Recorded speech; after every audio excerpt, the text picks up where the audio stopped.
Recruitment podcast. Recruitment podcast. It's important.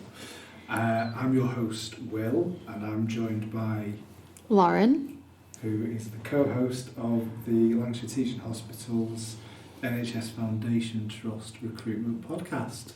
Sounds very official. It is very official, and it's a big episode today. But we've not actually recorded one of these for a while, so what have you been up to? Wow, what happened? what have I been up to? I've been away for a couple of weeks, and then come back to work, and I've today just started my new role, which is very fun and interesting. Do you want to talk a little bit about that? I can do if you want me to, Will. Go for it. So originally I was Nurse Recruitment Engagement Officer, but today started in the role of International Pastoral Support Officer, which is basically providing pastoral support to all of our international nurses out on the wards, out in the community, wherever they need me. Fantastic. Well done. Very excited for this one. Very exciting. Very exciting indeed. Just like what we've got coming up now. Yes, I'm very excited for this one. It was good. It was really good. So you might have been already seen the title of the podcast if you're watching the video. A couple of weeks ago I managed to steal half an hour with our chief exec, Kevin McGee, and you might as well just listen to listen to it. There you go. Me and Kevin McGee. So hi Kevin, thank you for joining us today. It's a pleasure to have you agree to interview for the Recruitment podcast. And congratulations on your first year in the Trust. Thank you. How does that feel? It's gone so quick, if I'm honest. It's been a delight to be here, and I've had the opportunity to go around not all departments, but many of the departments, both on the Preston site and the Chorley site, and I've been blown away by what I've seen in terms of the dedication of staff across all disciplines in all areas, and it's really clear we've got some fabulous services run by fabulous staff. Yeah, I totally agree with that sentiment about staff running the services. Is there anything that has particularly stood out for you in the first year that you think, wow, this really sells Preston Hospital? The one thing I didn't appreciate is just how specialist some of our services are. So, for instance, today I've just been to the Rosemere Centre and looked at the Linacs, right? And they are just phenomenal. And then talking with the clinical teams that operate that kit, and then talking with the technicians who are behind the scenes keeping the kit running, and it is so skillful what those guys do and how they do that work. It's probably that sort of. I know. It's a big hospital, and big hospitals, both Chorley and the Preston site. But it's some of the specialist nature of the work that we do. I hadn't appreciated. So I can totally understand that point as well, because my own personal journey with the NHS, and we'll touch on yours in a moment. My background wasn't, but it was marketing, not necessarily NHS or clinical related. And then I came in, and then luckily through my job saw lots of the hospital as well, and I can remember a very early trip with Stephanie Johnson, the recruiting resource manager, going to prosthetics and seeing some of the work they do and just being blown away by what they can do and how they can help our patients and what they achieve. So we'll just talk a little bit, if we can, about your journey into the NHS and go back to school and college days, and how did you come into it? How did your career pan out? I know that's a broad question, but tackle it out as you can. Well, my background is I'm a geographer. Is my background. I did a geography degree at university, and geography has always fascinated me. But I've always been interested, and there's always been family connections into the NHS. And when I left university, there was an opportunity to actually train as an accountant in the NHS. Right. And this is one of the things that I think many people don't appreciate. In the NHS, we've got so many different roles that people can do. Clearly we've got all the clinical roles, but I started as a trainee accountant in the NHS, and I qualified as an accountant in the NHS. And for many years, that was my career trajectory. But probably going back now, 20 years, I got the opportunity to step over into the operational side, and I was the got the opportunity to become a chief operating officer in an acute trust. which I did for a while.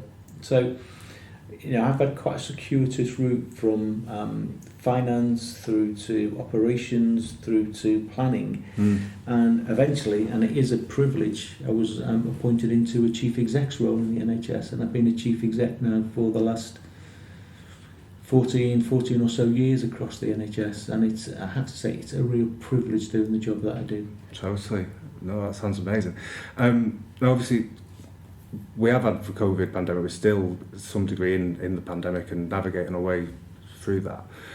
Has there been anything else particularly challenging other than the pandemic and lockdown and the challenges within the NHS during your time working? I mean, even going back to the accounting and finance days, is there anything you found particularly, well, this is, a challenge?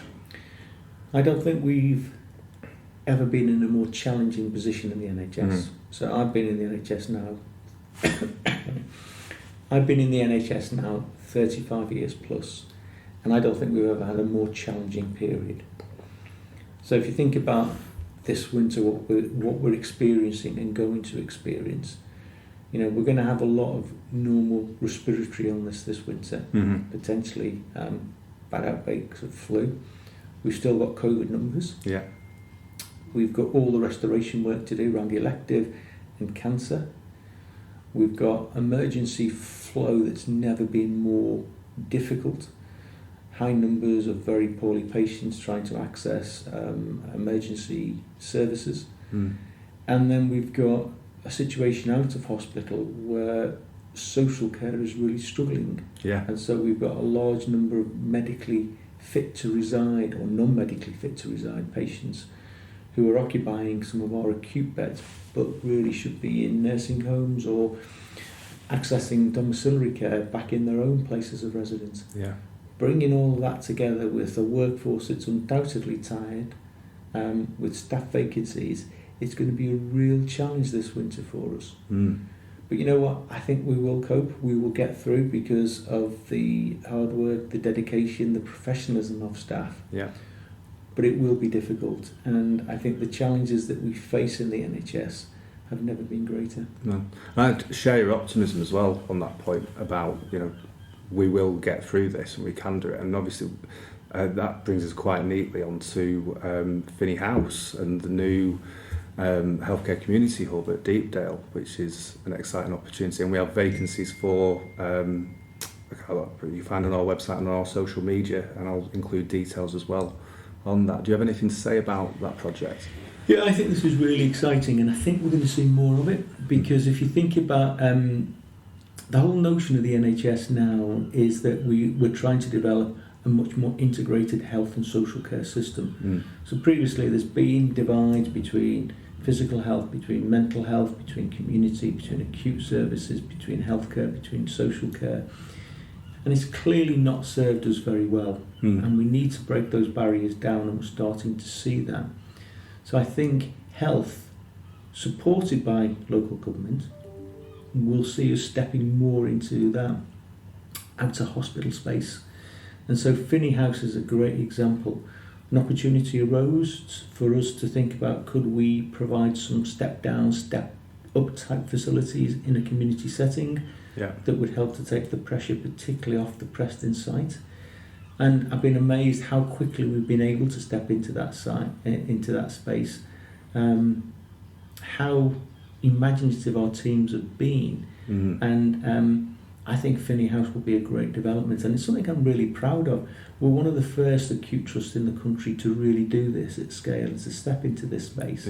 I think others will follow, and it's just a great example of how innovative we are. And if you think about last winter, for instance, I know there was different views, but the mobile Nightingale unit we had at the front of the hospital, for most of the period that was up, we had 50 or so patients in that facility. We were the only trust in the country to properly use the Nightingale facilities, and we used it extensively. And that is because the teams that put it up very quickly and commissioned it through our estates and facilities, the clinical teams that came together, it was just phenomenal. And again, it's a fantastic example of how innovative and how can-do Yeah. our teams are. And I was really proud of the work we did on the Nightingale, and I'm equally proud of the work that we're doing now on Finney House. Yeah. No, it's a lovely project. I was lucky enough to go down and visit a little bit ago now, and get some photographs of staff and of the team, and going in. It's I live in Preston, and it's complete TARDIS. I've driven past it so many times, and it really is. It's a brilliant site. It's big. I think it's going to be a really good thing for the hospital to have. Yeah. Yeah. Okay, so we'll just bring it back a little bit now, because we have discussed trust in NHS life, but let's get to know you a little bit. What are your interests? You very kindly, listeners won't know this, but you came on a recruitment meeting with us a couple of months ago now and introduced yourself. But do you have any favourite books? Do you have any favourite places to go? Things, you know, who are you, Kevin? Who am I? Yeah. So I've got 3 grown-up children, and I've got a daughter who's not quite grown up yet, but is at university, so a young adult, so 4 children in total. They take a lot of time and energy, and still do. Yeah. So very strong in terms of family and family commitment and the work that we do and the life that we have as a family. I've always been a sports person. I love sports. I love basically every sport there is. Yeah. I love playing sport. I love watching sport. I've got a particular love of 2 sports. One, athletics. I used to be a very serious competitive runner, and the other is football, and I'm a big Liverpool fan. So I have heard rumours. Apologies to all non-Liverpool fans, but yeah, so I do that. Myself and my wife now, though, that we now it's slightly older and I can't be quite as competitive in sport. We do a lot of walking, so we love the lakes, and we spend a lot of time up in the Lake District. We do a lot of walking. Do a lot of eating up there as well, and the odd glass of wine while we're up there. Yeah, there's some good places up there for that. Some fabulous places up there. But no, I just love being out with family, friends, my wife, our dog, walking in the lakes, in the fells, experiencing the weather and the light, and just the you just get such a sense of well-being. So you know, I do that's sort of me now. I read a lot of books, probably not a lot of fiction, to be honest. I like autobiographies, I like development books. I like sort of leadership books, and I spend a lot of time just trying to think, I suppose, is the only way I describe it, through. So I found meditation over the last sort of couple of years, which really helps me, mindfulness. Yeah. And that solitude of being up in the fells and walking and mindfulness, and then the things that then pop into your brain, and you can be so much more creative. I just think is really, really, really helpful. Yeah. And you know, the jobs that we do in the NHS, they are high-profile jobs. We are under a lot of pressure in the NHS. Doesn't matter where you work in the NHS. You know, you staff are under immense pressure, and so I think having that ability to look after yourself, you know, that sort of, you know, the cliche, put your own oxygen mask on first. I think is absolutely the case, and I think self-care and self-love and being able to look after yourself are absolutely essential. So I think only if you do that, you're able to then give more back into your roles and your jobs to your colleagues and to the people that we serve. Yeah. Because ultimately, we serve our communities. Yeah, absolutely. Do you have a favourite place in the Lake District? Is there an area where you... Well, we love... I mean, we love the lakes per se, but we spend a lot of time around Ambleside. And the reason to say Ambleside is, what we found there is, you can leave your cars in Ambleside, and there's lots of walks you can actually then do from Ambleside itself. And of course, you know, if you go on a long walk and then you finish back in Ambleside, there's lots of nice pubs and restaurants to indulge in after you've done a long walk. So it's a great location. I love Red Screes. I think Kirkstone Pass the Red Screes for me. That's I've not yet done the struggle. I'm after doing it. I'm not there yet. Well, the next one we're going to do, but we'll probably leave it until early in next spring. We will do Helvellyn. I haven't done Helvellyn. I know I've done some of the higher, bigger peaks when I was younger. But we're gonna do Helvellyn in the spring. Excellent. Well, all the best for that. Is there any particular, I think, finishing points now? Why should someone come and work in our trust? What can we offer? Why we can take this a bit more broad as well and say, why Lancashire? Why the Northwest? Because obviously you've got big ties to Liverpool. I'm from here. I love promoting where I live and where I work. What would you say? Well, I've spent a large part of my working career in Lancashire and the Northwest. And I just think it's a fabulous place. So, Liverpool and Manchester and Preston as cities are fabulous places. But if you think about the surrounding geography that we've got, think about Lancashire. I mean, we can talk about the lakes and the South Lakes and Cumbria, but then the Ribble Valley and all around the Ribble Valley. I mean, the scenery is just absolutely stunning. If you're thinking about your career and then have family and places to be, there's fabulous road and rail networks. There's great schools. There's really good housing. Establishing a family and a base in Lancashire or the South Lakes, I think you've got everything. You've got that closeness to the cities, you've got some really good airports that you can fly from, you've then got all the geography and the local scenery, you've got some brilliant gastropubs, some fabulous local produce. I think Lancashire and South Cumbria is just a wonderful place to live. You've got all the coasts, the coastal locations that you don't get perhaps elsewhere or some of the inland places. So you bring all that together, and then you look at, say, our hospitals in Preston and Chorley. We are a major tertiary hospital. Yeah. We can offer some of the best clinical roles in the country, but not just clinical roles. As I said before, I started as an accountant. You think about, the engineers, the accountants, the IT specialists, the estates and facilities professionals. We have so many roles within the NHS, within our hospitals, that can provide fabulous careers for people. So I would sell Lancashire, I would sell Preston, I would sell Chorley, and I would sell the NHS as being a fantastic place to earn your living and develop a career. I totally agree. I couldn't have said it better myself. And I was born and raised in the Ribble Valley, and you're right about the local produce. There's some cracking cheese, there's craft beer and breweries, and beautiful walks and places to explore and do. So totally, completely understand. It's great.